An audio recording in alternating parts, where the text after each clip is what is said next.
Hello all. So in the previous session, we have discussed about how to introduce yourself with a general example. So let me just give you one example.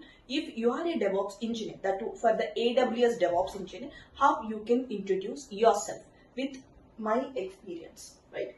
So currently I have just written few things. So that is like myself, Chandana, and I do have 10 plus years of experience. And currently I am working as a DevOps engineer with so and so company.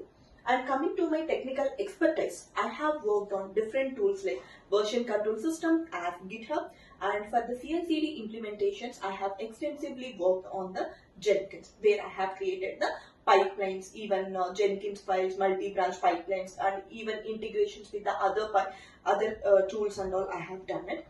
And for the cloud perspective, I have majorly worked on the AWS part. So whereas coming to the AWS services, I have worked on different services like compute services, that is EC2 instances, and also auto scaling groups. And coming to the storage, I have worked on S3 buckets and also EBS and EFS.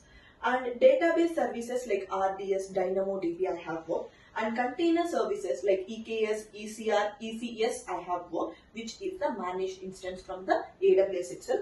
And coming to the monitoring, I have extensively worked on the CloudWatch, and networking I have worked on VPC, subnets, even the CIDR block, NSGs, and also NACS in order to restrict the inbound and outbound traffic.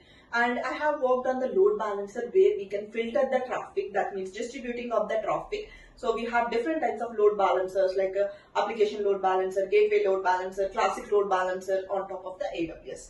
And coming to the security, we have AWS Guard Duty, Messi, NSGs, and also firewalls. All these things covers the security part.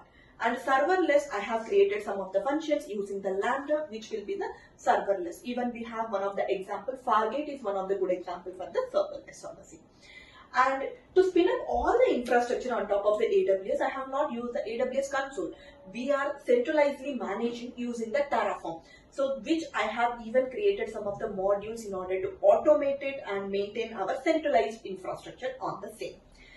And whenever the developer check-ins the code, I just wanted to check the quality of the code. So we have integrated even with the SonarQube in order to check the quality of the code, vulnerabilities, any kind of things which was included in the source code.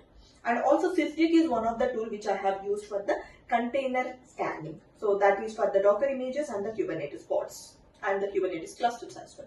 And for the deployment part, I have used the Helm. So where I have written the values.yaml and the Helm charts was created by me. For different environments, we do have the different values.yaml where I'll be pointing over it.